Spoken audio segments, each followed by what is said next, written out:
અચ્યુતદાસ ઉપર કેવી કૃપા મહાપ્રભુજીની થઈ. અચ્યુતદાસ ને ઠાકોરજી જયારે શ્રીનાથજી બાબાને પધરાવ્યા પાટે ત્યારે મહાપ્રભુજી આજ્ઞા કરી કે તમે સેવા કરો. કૃપાનાથ, મારાથી આ અવસ્થામાં સેવા સંભવ નથી.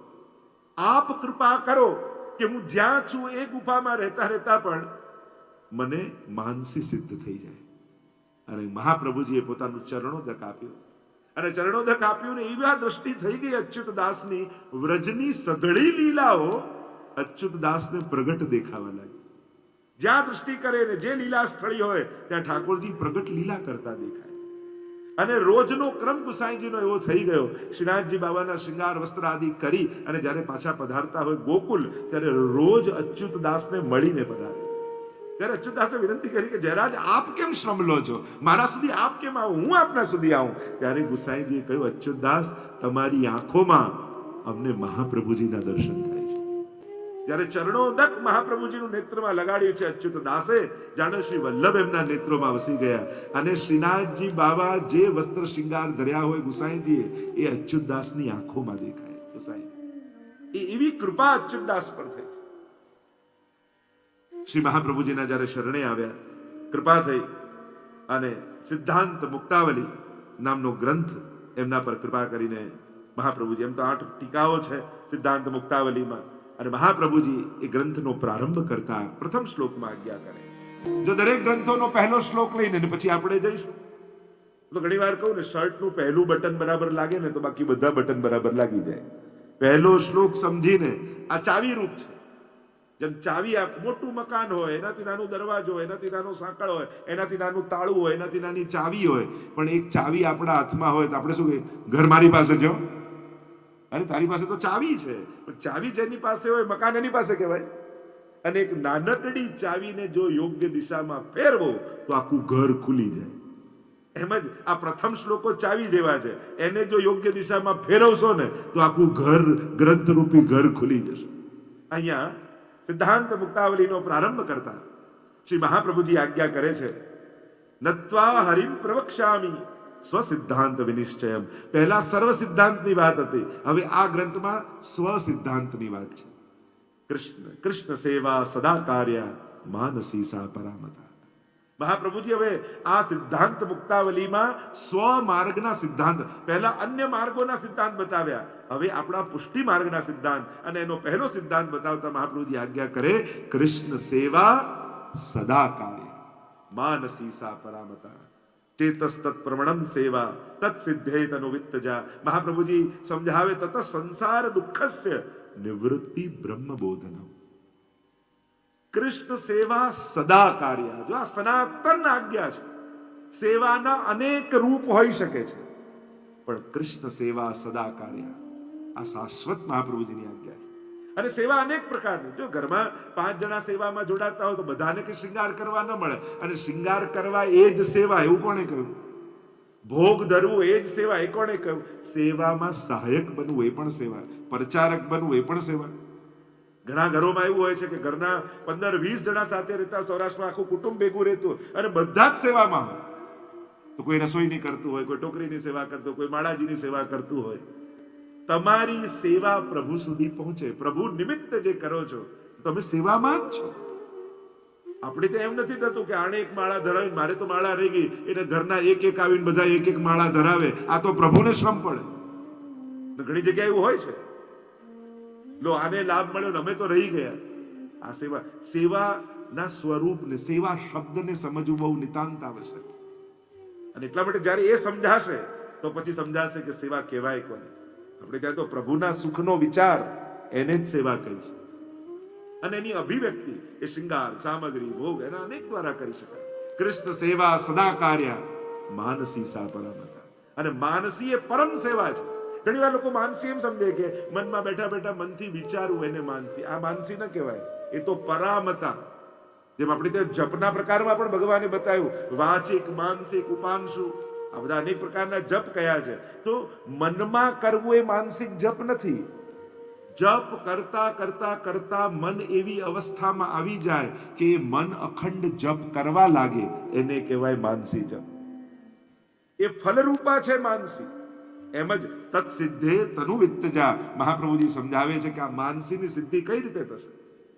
કે તનુ વિત્તજા દ્વારા, દેહ દ્વારા થાય એ તનુજા, વિત્ત દ્વારા ધન દ્વારા થાય એ વિત્તજા, અને આ તનુ વિત્તજા કરતા કરતા કરતા માનસીની સિદ્ધિ થાય છે.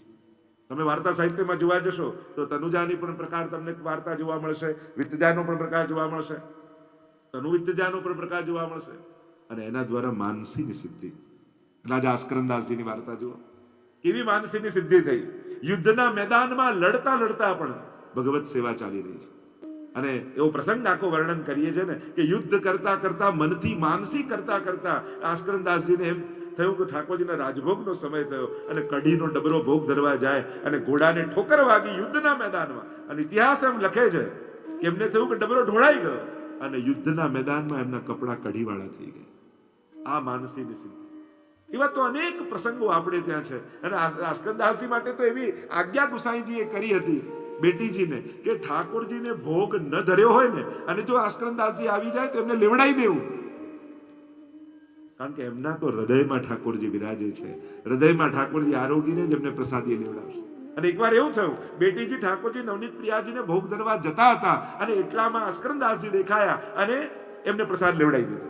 ફરી રાજભોગ સિદ્ધ કર્યો અને પ્રભુને આરોગ આવ્યો અને ગુસાઈજી આરતી કરવા પધાર્યા ત્યારે મલક મલક મલક મલકાતા નવનીતલાલને જોયા. તો પૂછ્યું કે બાબા આજે આટલા પ્રસન્ન કેમ છો? ત્યારે પ્રભુએ કહ્યું કે આજ રાજભોગ મેં દો बेर आरोग्य, एक बार आस्करदास जी के हृदय में विराज कर और दूसरी बार पुनः सिद्ध करके धर्यो. આવો ભાવ આસ્કરદાસજીને છે, આવી માનસી સિદ્ધ છે. આપણે તો પેલા બહુનો પ્રસંગ આવે ને કે શેઠજી સેવા કરવા બેઠા હતા અને કોઈ આવ્યું કે પૂછ્યું શેઠજી ઘરમાં છે, અને પેલી બહુ બુહારી કાઢતી હતી ને કહ્યું કે ના શેઠજી તો મોચીની દુકાને જોડા લેવા ગયા છે. અને અંદર શેઠજીએ સાંભળ્યું ને દોડતા આવ્યા કે તને ખબર છે સેવામાં બેઠો છું? ત્યારે કહ્યું સસરાજી ક્ષમા કરજો, બેઠા તો ઠાકોરજીની સામે હતા પણ હતા તો મોચીની દુકાને. મનમાં તો એમ જ વિચારતા હતા કે જોડા સીવવા આપ્યા છે ને હજી પાછો નથી આપી ગયો. તનુ વિત્તજા અને માનસી સિદ્ધ થઈ. આવા અનેકવિધ પ્રસંગો. મહાપ્રભુજીની સનાતન આજ્ઞા કૃષ્ણ સેવા સદા કાર્ય. એક અનુરોધ બધાને કરીશ, કોઈ પણ વૈષ્ણવનું ઘર એવું ન હોવું જોઈએ જ્યાં ઠાકોરજી ન બિરાજતા હોય. આ તો સંકલ્પ આજની કથાથી કરીને જ જજો. ભલે પુષ્ટાવતા નહીં પણ પ્રભુ વગરનું ઘર વૈષ્ણવનું ન હોય. જેણે ઘર આપ્યું એ જ ઘરમાં ન હોય તેને વૈષ્ણવનું ઘર કેમ કહી શકાય? જે બે ટંક જમાડે છે એના માટે કટોરી મિશ્રી ઘરમાં ન હોય તો આપણે આપણી જાતને વૈષ્ણવ કયા મોઢે કહીએ? જે દિવસમાં 24 કલાક આપે એને 10 મિનિટ પણ ના આપી શકો તો તમારી જાતને વૈષ્ણવ કેમ કહેશો? કૃષ્ણ સેવા સદા કાર્ય માનસી સા પરામતા. અને એટલા માટે ભગવત સેવા એ પ્રત્યેક વૈષ્ણવનો પરમ ધર્મ છે. અને સેવા કઈ રીતે ચતુશ્લોકીમાં આગળ મહાપ્રભુજી આજ્ઞા કરશે. સર્વદા સર્વભાવેન ભજનીય વ્રજાધિપ સસ્યાયમેવ ધર્મો હિ નાન્ય ક્વાપી કદાચન, એની ચર્ચા આગળ આવશે.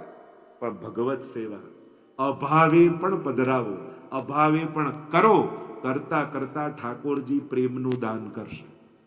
ઘણીવાર લોકો કહે હજી આમ ભાવ નથી થતો, હજી આમાં પ્રેમ નથી પ્રગટતો. તો પ્રેમ કોઈ પરિશ્રમ કરીને પામવાની વસ્તુ નથી. સેવા કરતા કરતા જે ક્ષણે ઠાકોરજી પ્રસન્ન થઈ ગયા ને તમને પ્રેમથી લબાલબ ભરી દેશે. પ્રેમ તો કૃપા થકી આવે. અને આમ તત સેવા કરવાથી થશે શું, મળશે શું? તત સંસાર દુઃખસ્ય નિવૃત્તિ બ્રહ્મબોધનમ. જો અહીંયા પણ એક પ્રકારથી સેવાનું ફળ બતાવી દીધું મહાપ્રભુજી.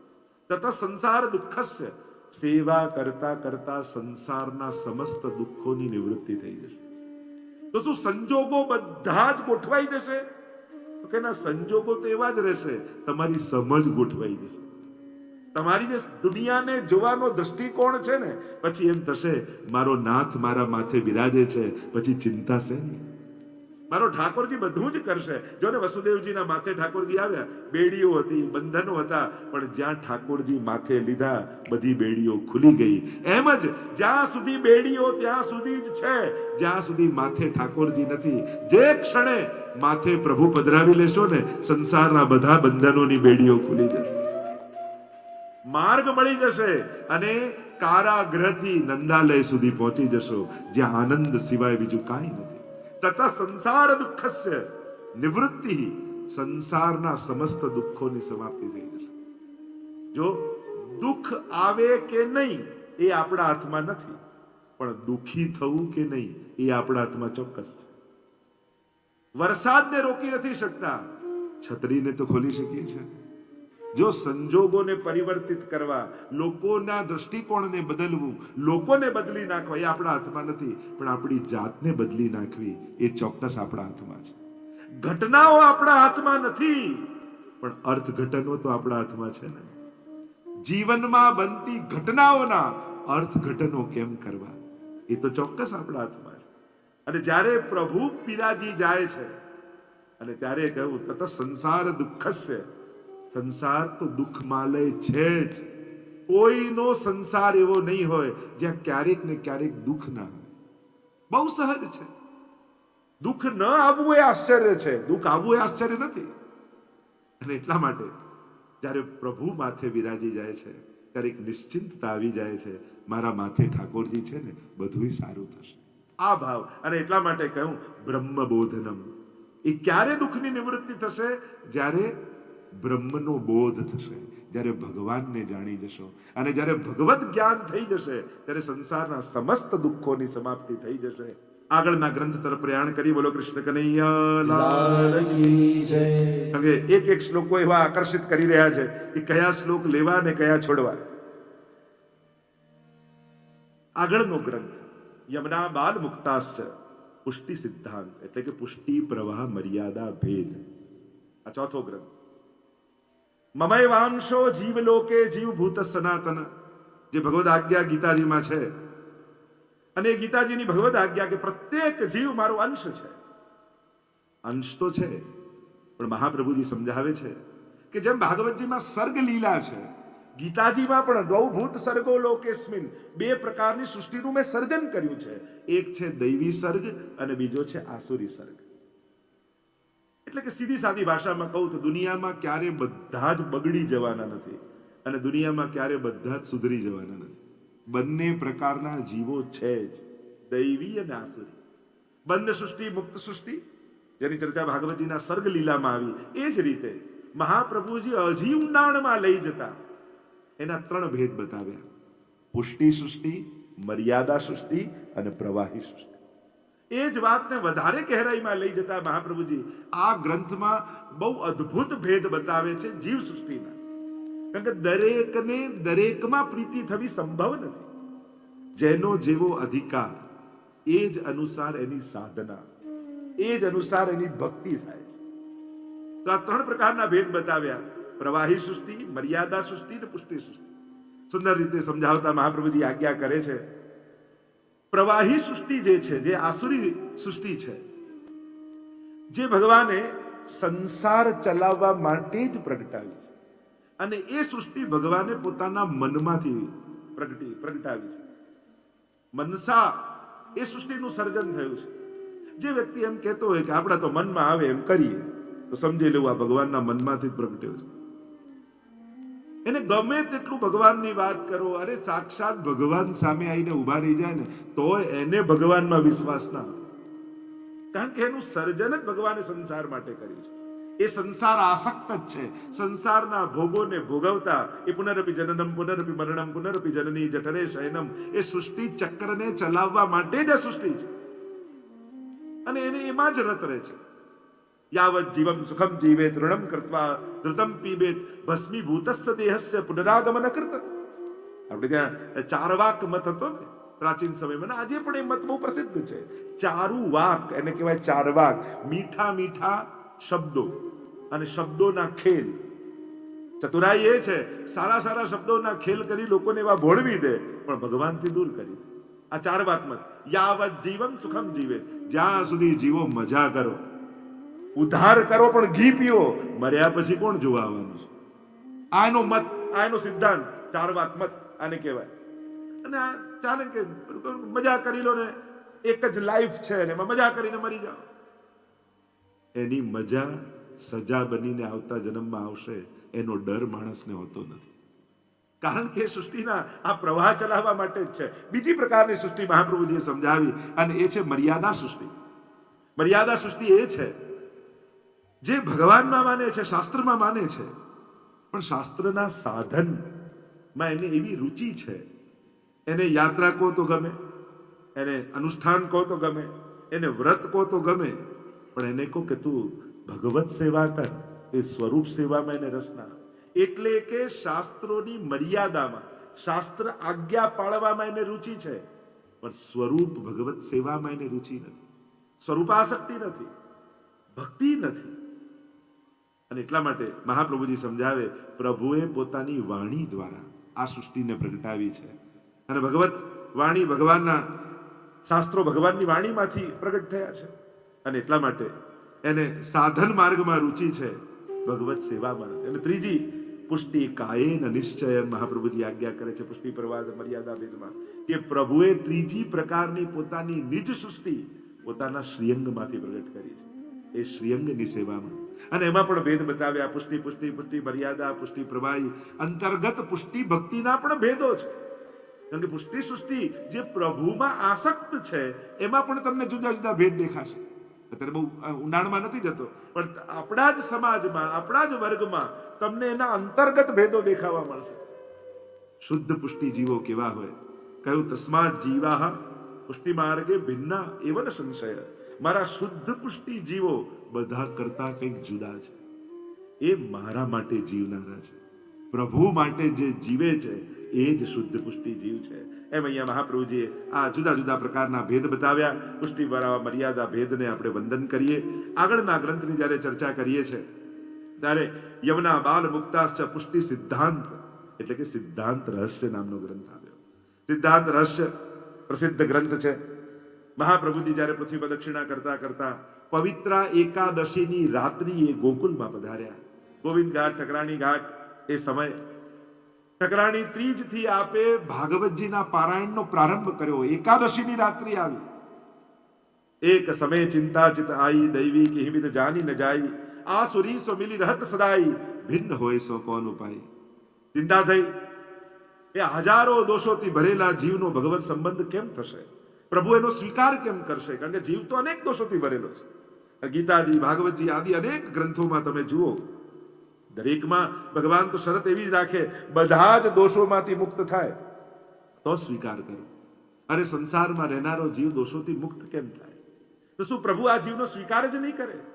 અને આ જયારે ચિંતા કરી રહ્યા હતા, અને સિદ્ધાંત રહસ્યનો પહેલો શ્લોક મહાપ્રભુજી, જે ગઈકાલે મેં ચર્ચા કરી હતી, બે ગ્રંથો બહુ મહત્વના છે. એમાં મહાપ્રભુજી ભગવદ આજ્ઞાને નોંધી છે, અને એ ગ્રંથો છે. એમાં પહેલો ગ્રંથ છે સિદ્ધાંત રહસ્ય, જેમાં ભગવદ આજ્ઞા થઈ અને ઠાકોરજીની એ ભગવદ આજ્ઞા મહાપ્રભુજી નોંધે છે. સાક્ષાત ભગવતા પ્રોક્તમ તદક્ષર સૌચ્યતે, એ રીતે જ અંતઃકરણ પ્રબોધ નામનો ગ્રંથ એવો છે, એમાં પણ મહાપ્રભુજી આજ્ઞાને નોંધે છે. જે ત્રણેય આજ્ઞાઓ મહાપ્રભુજીને થઈ છે. આજ્ઞા પૂર્વતુ યા જાતા ગંગા સાગર સંગમે, યાપી પશ્ચાત મધુવને, મહાપ્રભુજી નોંધી રહ્યા છે આ જગ્યાએ મને ઠાકોરજીની આજ્ઞા થઈ છે. એ જ રીતે સિદ્ધાંત રહસ્ય અહીંયા જયારે ઠાકોરજી પ્રગટ થયા, પવિત્ર એકાદશીની રાત્રિ જેને આપણે કહીએ છીએ, 360 તારનું પવિત્ર સિદ્ધ કરીને મહાપ્રભુજી રાખ્યું છે. અને કંઠ પવિત્રા લે પહેરાય ઓર મિશ્રી ભોગ ધરી મન ભાય. ઘણી વાર લોકો કહે આ મિશ્રી ધરો, મિશ્રી ધરો. મિશ્રીનો ઉલ્લેખ છે ક્યાં? મિશ્રી કોઈ આરોગાવાતી હશે પ્રભુને? અરે સૌથી પહેલી મિશ્રી ઠાકોરજીને મહાપ્રભુજી આરોગાવી છે. પવિત્ર એકાદશીની રાત્રિએ કંઠ પવિત્ર, આપણે ત્યાં હિન્દુ ગણના પ્રમાણે વર્ષના 360 તાર દિવસ છે, અને પવિત્રાના 360 તાર આપણે ત્યાં હોય છે. આપણે ત્યાં સતયુગ, ત્રેતા, દ્વાપર, કલયુગ, દરેક સમયના પવિત્રાનો જુદો પ્રકાર છે. અતિ પ્રાચીન આ પવિત્રાનો ઉત્સવ છે, સનાતન ધર્મનો. અન્ય જગ્યાએ વિસરાઈ ગયો છે, પણ પુષ્ટિ માર્ગમાં આજે પણ આ પવિત્રાનો ઉત્સવ જીવંત છે. અને એવો આખો પવિત્ર નામનો એક રાક્ષસ હતો, અસુર હતો. મહાદેવજીની કૃપા એના પર થઈ અને આખો એનો પ્રસંગ આખો આવે છે. અને એ ક્રમથી આખો પવિત્રનો ઉત્સવ આપણે ત્યાં મનાવાય છે. કહેવાય છે કે રોજ પ્રભુને નિત નવીન વાઘા ધરવા. હવે રોજ તો નવા નથી કરી શકતા, પણ વર્ષે એક વાર દરેક વૈષ્ણવનો એક આગ્રહ હોવો જોઈએ, પોતાના હાથે સૂતરનું પવિત્ર દર વર્ષે બનાવવું અને ઠાકોરજીને ધરાવવું. આ એક ક્રમ બનાવો. આ એક દિવસ ધરાવેલું પવિત્ર તમારા આખા વર્ષની વસ્ત્ર સેવાનું પ્રતીક રૂપે છે. આખા વર્ષ દરમિયાન તમે નૂતન વાઘા ધરાવીને ઠાકોરજીને પ્રસન્ન કર્યા એના પ્રતિકાત્મક રૂપે છે. અને જેટલી એકાદશી એટલી ગાંઠો બનાવવામાં આવે. અને મહાપ્રભુજી પવિત્ર સિદ્ધ કરીને રાખ્યું છે. ઠાકોરજી પ્રગટ થયા ચંદ્રમાજી રૂપે, મધુરાધિપતે રખિલમ મધુરમ. મધુરાષ્ટકનું આ સમયે મહાપ્રભુજી અહીંયા ગાન કર્યું ઠાકોરજી આગળ. અધરમ મધુરમ વદનમ મધુરમ નયનમ મધુરમ હસિતમ મધુરમ. અને મધુરાષ્ટકનું ગાન કરી કંઠ પવિત્રા ધરાવ્યા છે, મિશ્રી આરોગાવી છે. અને ત્યારે મહાપ્રભુજીની આગળ સાક્ષાત ભગવતા પ્રોક્તમ ઠાકોરજીએ બ્રહ્મ સંબંધ મંત્ર મહાપ્રભુજીને આપ્યો. જો પુષ્ટિ માર્ગનો પ્રાગટ્ય દિવસ કહીએ છીએ ને પવિત્ર એકાદશી, કે આજના દિવસે પવિત્ર એકાદશીની રાત્રિએ ઠાકોરજીએ બ્રહ્મ સંબંધ મંત્રનું દાન આપ્યું. અને ત્યાં આગળ ગ્રંથમાં તો ઘણી બધી સુંદર ચર્ચા અને પ્રાય વૈષ્ણવ પાઠ પણ કરતા હોય છે. બ્રહ્મ સંબંધ કરણાત સર્વેશામ દેહ જીવયો સર્વદોષ નિવૃત્તિ દોષાઃ પંચવિધા સ્મૃતા. બ્રહ્મ સંબંધ કરવા માત્રથી સર્વ દોષોની નિવૃત્તિ થઈ જશે. દોષો 5 પ્રકારના છે એમ કહ્યું. સહજા દેશ કાલોત્થા લોક વેદ નિરૂપિતા સંયોગજા સ્પર્શજાશ્ચ ન મંતવ્યા કથમ ચન. 5 પ્રકારના દોષોની ચર્ચા કરી. સહજા જન્મની સાથે પેદા થનારા, દેશ કાલોત્થા દેશ અને કાળના દોષો. જો આ 5 દોષો દરેક જીવને લાગેલા. સહજા જન્મની સાથે આપણો સ્વભાવ જન્મની સાથે પેદા થાય છે. જન્મની સાથે કોઈ ખોડખાપણ પણ હોઈ શકે છે, પણ એનાથી ભગવત કૃપાનો અનધિકારી થઈ જાય એમ નથી કહેવાય. સહજા દેશ કાલોત્થા દેશ અને કાળના દોષો. ઘણા એવા દોષો છે જે પ્રાચીન સમયમાં શાસ્ત્રોમાં જે વેદ મર્યાદા આદિ કહી છે એ આજે સમય અને કાળના પ્રભાવને કારણે એ પાળવું સંભવ નથી. અને નથી પડાતું તો શું આપણે ભગવત કૃપાના અધિકારી નથી રહે? તો કે ના, જો બ્રહ્મ સંબંધ લઈને શરણાગત થયો છે એ અધિકારી છે. સહજા દેશ કાલોત્થા લોકવેદ નિરૂપિતા સંયોગજા સ્પર્શજાશ્ચ. સંયોગ જ દોષો, બુદ્ધિપૂર્વક થનારા દોષો અને સ્પર્શ દોષો. હમણાં એનો વિસ્તાર નથી કરતો. આ 5 પ્રકારના દોષોની નિવૃત્તિ બ્રહ્મ સંબંધ માત્રથી થાય છે એમ કહીને આગળ અનેક પ્રકારની સુંદર ચર્ચાઓ કરતા મહાપ્રભુજી છેલ્લે આજ્ઞા કરે છે કે આ હજારો દોષોથી ભરેલો જીવ બ્રહ્મ સંબંધ થકી નિર્દોષ કઈ રીતે થઈ જાય? તો કે ગંગાત્વમ સર્વદોષાણામ ગુણદોષાદિર વર્ણના ગંગાત્વેન નિરૂપ્યા સ્યાદ તદવદત્ર ત્રાપી ચૈવહી. જેમ ગંગાજીમાં નદી નાળા અનેક પ્રકારના જળ ગંગાજીમાં આવતા હોય, પણ એકવાર ગંગાજીમાં નાળું ભળે ને પછી એ ગંગા રૂપ જ થઈ જાય. એમ જ હજારો દોષોથી ભરેલો આ જીવ જ્યારે એકવાર હાથમાં તુલસી દલ લઈ અને ઠાકોરજીની આગળ પંચાક્ષર બોલે છે ને કે હે કૃષ્ણ હું તારો છું, હે કૃષ્ણ હું તારો છું, હે કૃષ્ણ હું તારો છું, અને નાળું જેમ ગંગાજીમાં ભળે અને ગંગા રૂપ થઈ જાય એમ હજારો દોષોથી ભરેલો જીવ ભગવાનનો થવાનો સંકલ્પ કરે ત્યારે બ્રહ્મ જેવો નિર્દોષ બની જતો હોય છે. એમ મહાપ્રભુજી સુંદર રીતે આપણા સિદ્ધાંતોને સમજાવતા આગળના ગ્રંથમાં નવરત્ન ગ્રંથ આવ્યો. ગોવિંદુબે આદિની જે ચર્ચાઓ છે, પ્રસંગો નથી લેતો. ચિંતા છે, અલૌકિક ચિંતા છે. ચિંતા કઈ છે કે આ લૌકિકમાં રહેતા રહેતા ક્યાંક મારી લૌકિક ગતિ તો નહીં થઈ જાય ને. વૈષ્ણવને ડર સંસાર અનુકૂળ થાય કે પ્રતિકૂળ થાય એનો નથી થતો. વૈષ્ણવને ડર હોય છે કે સંસારની અનુકૂળતામાં ક્યાંક હું સંસારી ન બની જાઉં, ક્યાંક આ સંસાર મને મોહિત ન કરી લે, ક્યાંક મારી લૌકિક ગતિ ન થઈ જાય. આ ડર વૈષ્ણવને છે. અને આ ડર જ્યારે અભિવ્યક્ત કર્યો મહાપ્રભુજી આગળ, ત્યારે મહાપ્રભુજી નવરત્ન ગ્રંથની રચના કરતા પહેલો શ્લોક અદ્ભુત વાત શ્રી મહાપ્રભુજી કરે છે. સંસારમાં રહેતા રહેતા પણ સંસારી ન થઈ જવાય એને બચવાની યુક્તિ નવરત્નમાં છે. જેને પોતાનું માનો છો ને એની તમે ચિંતા કરો છો. મહાપ્રભુજી એટલો સરળ ઉપાય બતાવ્યો. કારણ કે દુનિયામાં સૌથી સુરક્ષિત કોઈ જગ્યા હોય તો એ ઠાકોરજીનું ચરણ છે, શરણ છે. અને જ્યારે બધું જ પ્રભુના ચરણે ધરી દો છો તો તમે ગુમાવ્યું નથી, આ બધાને સુરક્ષિત કરી દીધું છે. તમે ઠાકોરજીને ધરો, કોઈ વસ્તુ જે કંઈ પણ ધરો, તો તમને એવું લાગે કે તમારી પાસેથી ગયું. ઘણી વાર ઓ પ્રભુને આ ધરી દીધું, પ્રભુ પાસે આ જતું, તો આપણું ગયું. આ ગયું નથી. કારણ ખેતરમાં ખેડૂત બીજ મૂકી દે જમીનમાં તો એને બીજ ગુમાવ્યું નથી, એને ફળ પામવાની પ્રસ્તાવના મૂકી દીધી. એને આવા હજારો બીજો ફળ રૂપે પ્રાપ્ત કરવા માટેનું એક શરૂઆત કરી દીધી છે. એમ જ પ્રભુ પાસે જ્યારે કાંઈ પણ ધરો છો ત્યારે તમે ગુમાવતા નથી, ત્યારે તમે એને અનંત ગણું પામવાની શરૂઆત કરી દીધી છે. કારણ કે આ જગતમાં સૌથી સુરક્ષિત કોઈ જગ્યા હોય તે પ્રભુનું શરણ છે. તમે બેંકમાં મૂકો, લોકરમાં મૂકો ને દુનિયામાં કોઈ સેફ, ઘણા કે ને હવે ક્યાંય સુરક્ષા નથી રહી, તો એમ કે ને ક્યાંય સેફટી નથી, કોઈ જગ્યા સુરક્ષિત નથી લાગતી માણસને. મહાપ્રભુજી કે આ જગતમાં એક જ જગ્યા, પ્રભુ સર્વ સમર્થો હિ તતો નિશ્ચિત તતામ રજે. પ્રભુનું શરણાગતિ લઈ લે, પ્રભુનો થઈ જાય તો તું સુરક્ષિત થઈ જઈશ. તો અહીંયા ચિંતા કાપી નકાર્યા, મહાપ્રભુજી કહે ચિંતા ન કરીશ. કારણ નિવેદિતાત્મ ભી કદાપિતી ભગવાન અપી પુષ્ટિસ્થો ન કરિષ્યતિ લૌકિકીમ જગતિ. પ્રભુ પરમ કૃપાળુ છે, પુષ્ટિ પુરુષોત્તમ છે. આ મર્યાદા ભગવાનના શરણમાં નથી. કારણ કે મર્યાદા માર્ગમાં ભગવાન પાસે જાઓ ને તો એ ચોપડા ખોલીને બેઠો હોય, કેટલા પાપ ને કેટલા પુણ્ય. તો સજા કરે ભગવાન નહીં, ક્ષમા કરે ભગવાન છે. अहम त्वा सर्व पापेभ्यो मोक्षयिष्यामि मां सुच.